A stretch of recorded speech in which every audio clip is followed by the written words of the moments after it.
Computer Club.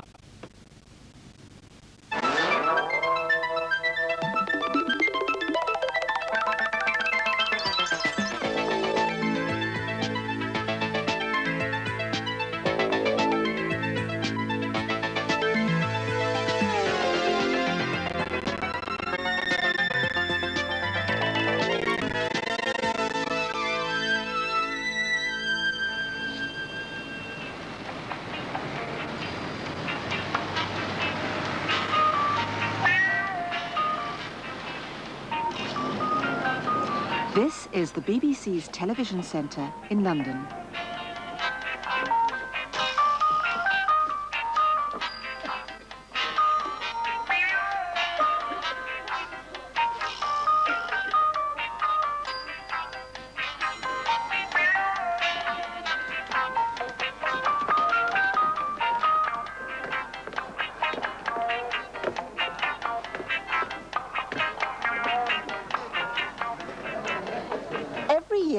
The BBC makes 5,500 television programmes, and I'm sitting in one of the studios where a lot of those programmes are made.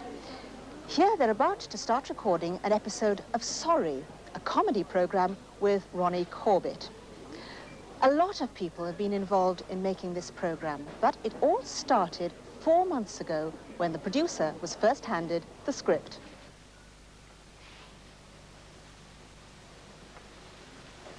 You've seen this bit about the crow, have you? Mm-hmm. If we're going to have rain on that day, that's visual effects as well. But we'll see what we can come up with. I'll talk to him again, I think. He really thinks it's necessary. I had some very nasty experiences with animals. Helping the producer is the production manager. He's responsible for trying to get everything a producer needs to turn the script into a television programme. Whether they can travel back that day. If not, then they'll have to overnight and travel back on the Tuesday. And within the budget that the producer has been given. A key item for this programme is a television studio. It's got about an inch. But a studio is of little use without the backup that goes with it, the scenery and the people who put it up.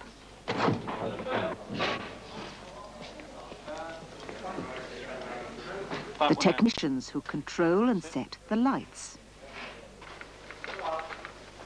And, of course, the people who operate the cameras and sound equipment. All the studios here are in use almost every day of the week, making a whole range of programmes. Take those into position there. Much of the daytime is spent rehearsing for a recording later on. Last time through then. Here we go, and cue. Shot one. Each studio operates with its own team of people, providing whatever support is necessary. Yes, David? We're going to have the little rain effect in the scene, are we? Yes, that's right, yeah. Cue them, cut.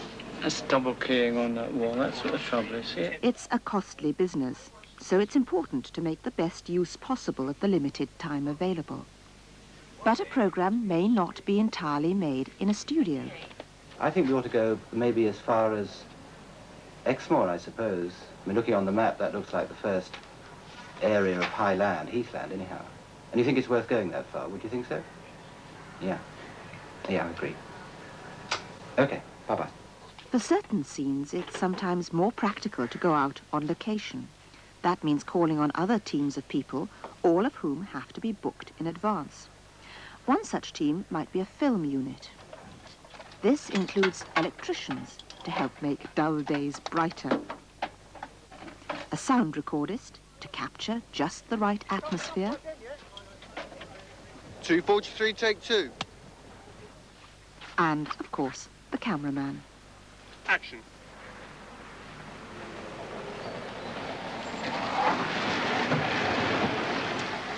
When this film is processed, it must then be edited. Okay, right, so now. The film editor is yet another person to be added to the growing number of people needed to make a programme.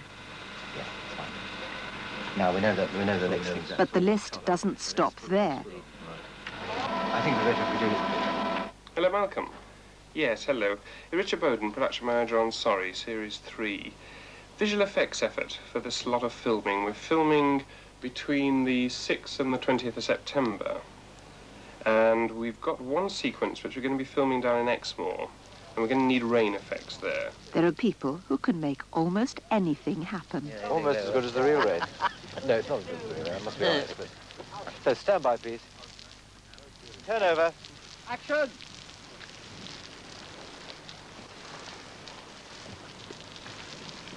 Cut! Kill the rain! When a producer goes filming, he must take everything he needs to make the script come to life. Actors have to be made up to suit the part they may be playing, so a specially equipped makeup van is there for the purpose.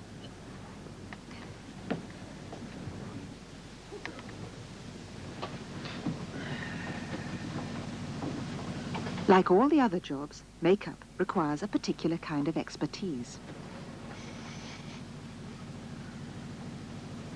And if the script calls for something that isn't already there, then it has to be brought, together with the people needed to put it up, including the set designer for the programme. In that corners come out.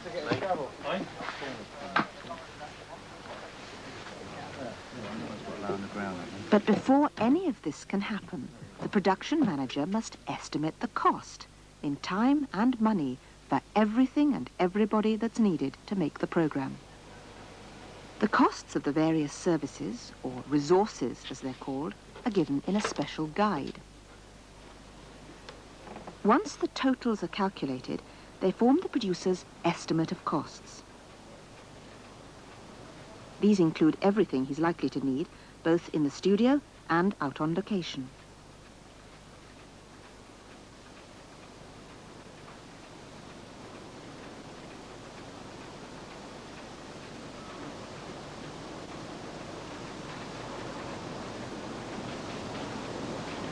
The money needed by each producer to turn a script into a programme comes from the purchase of the TV licence. I've just filled that in for a television. So black and white or colour? Colour one, no, I think that's the right money. Okay, thank you. The cost of a licence is tiny compared with what it costs to make any one of the programmes we may like to watch.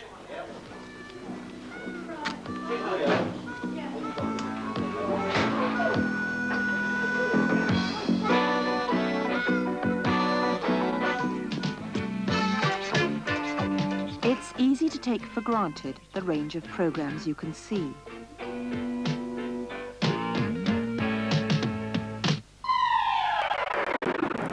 What you're able to watch depends on having the money to provide the many different resources needed by the programme makers. Since money limits resources, it's a question of how best to match what resources there are with the needs of all the producers who want to make the year's programmes.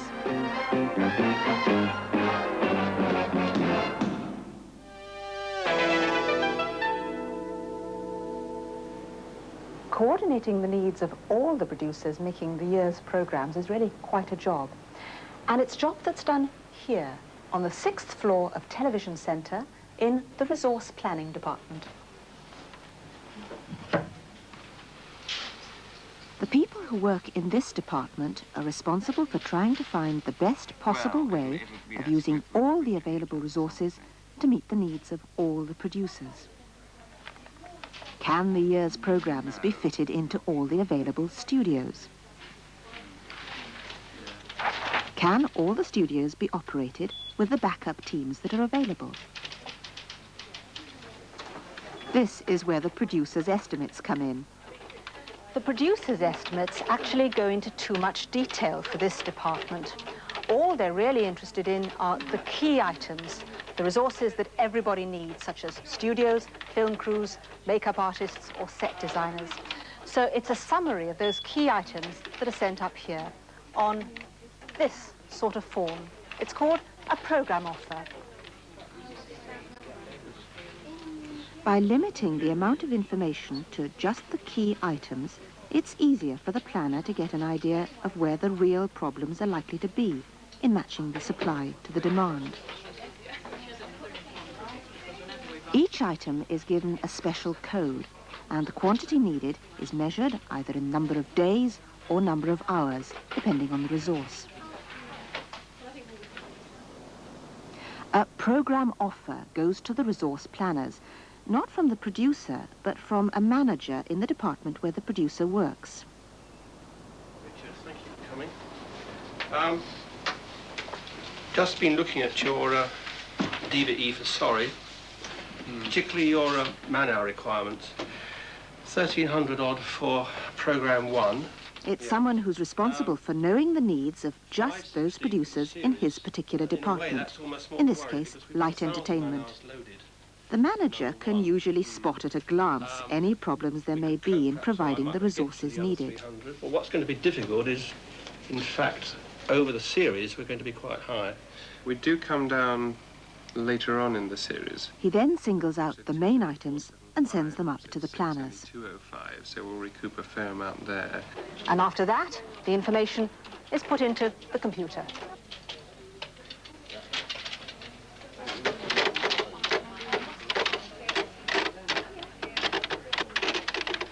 The computer now has a record of all the main resources needed to make an episode of Sorry.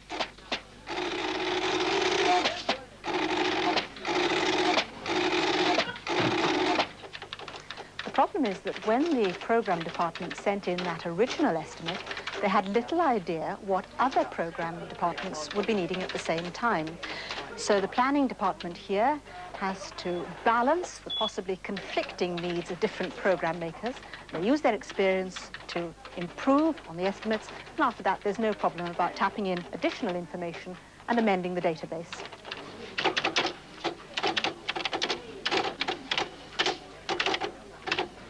Well, as you might expect, many programme makers want to be doing roughly the same thing at the same time. For instance, they all want to use the nice, long, fine days of summer to go filming, and in the winter, they want to be in the studios, and everybody wants to make their Christmas programmes at the same time. So what the computer can do is to produce a bar chart showing exactly what the demand is on any department at any one time. If we simplify the chart and turn it round, we can see what it tells us.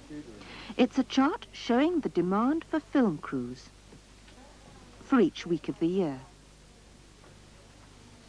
This is the demand for all the programme-making departments added together. Light entertainment, it's comedy, schools, continuing education, drama, plays, network features, light entertainment, it's variety, and so on.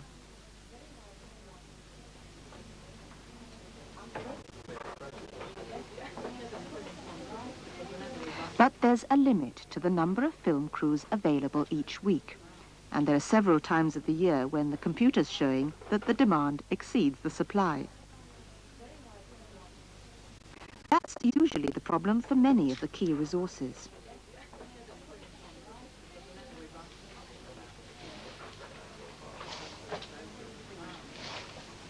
So what the planners must do now is to find ways of spreading the load throughout the year, until, in theory at least, the supply meets the demand. Once this has been achieved, the planners know it's possible to provide all the resources needed by all the producers who can then go ahead and make the year's programmes. How many men do you think will be involved? 4. When you're making programmes, a lot of the resources you need are all interlinked. They must also be available at just the right time. All right. Thanks, Malcolm. Bye-bye. So one of the things that the computer can do is produce a timetable which shows each of the servicing departments exactly what it should be doing and when during the weeks before the show's recorded. This timetable is for an episode of Sorry. It helps to keep the service departments up to date and to make sure they have sufficient staff to finish the job on time. Once the countdown begins, the service departments are ready to take on the work.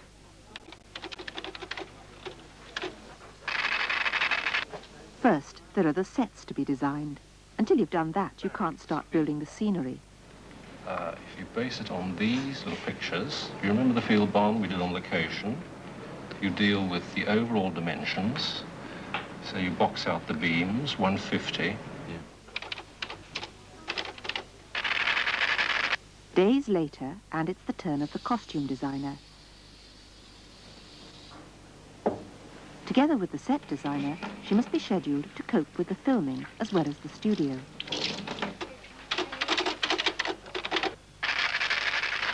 Next to be scheduled is the person who gets the props. He's responsible for finding all the right furnishings for the set. The piece we're looking for. It's a car. The chest, Yeah. up that way. Right.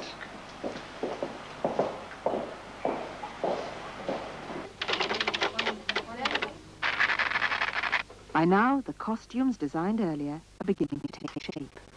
I look like this Ronnie Corbett, don't they?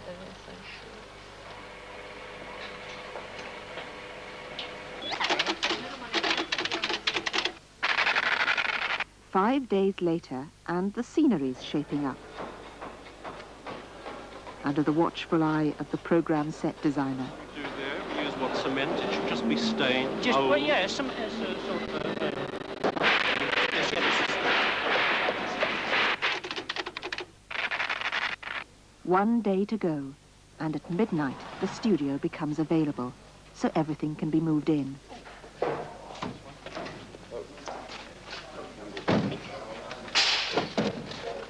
By the same time tomorrow, the programme will have been recorded, and the studio will be ready for the next show to arrive, thanks to the schedules the computer helps to produce.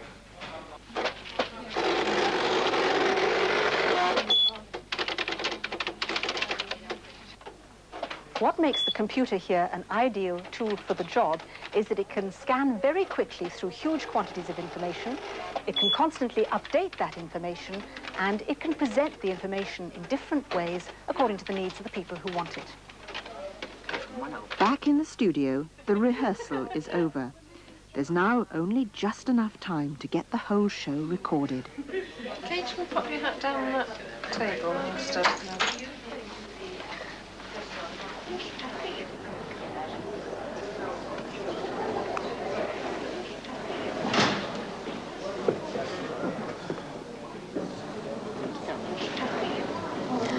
I'm joining the audience here tonight to see the whole show put together.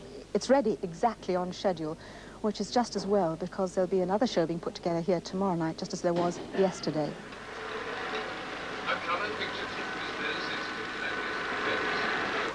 Stand by, VT. Thank you, VT. You standing by, TK? Thank you. Richard, tell me when you're all ready on the floor, please. Yes, we're ready, David. Making sure that the shows are ready on time and portioning out the resources so that they're used as economically as possible is a job that really only a computer can do. It's a bit like fitting a lot of teams into a sporting calendar or organising a school timetable with all those teachers and classes.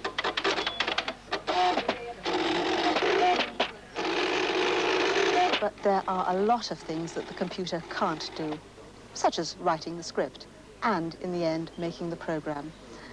And I think there are a lot of people here who aren't sorry about that. I'm going to run titles in 5 seconds from now. 4, 3, 2, 1. Run, VT.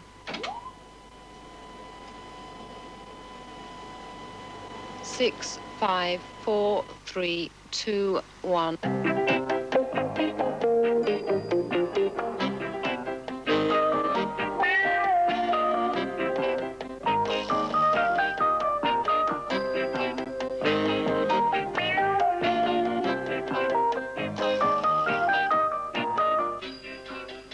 Run, TK.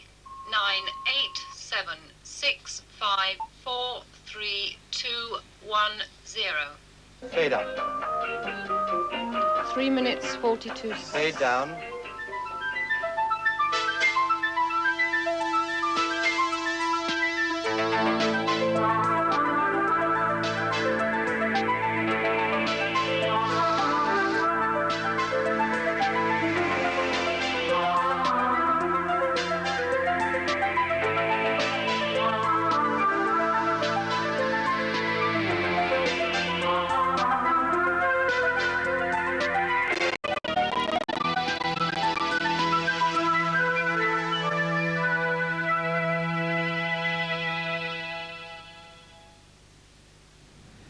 Well, we have a mind stretcher for you in just 3 minutes' time.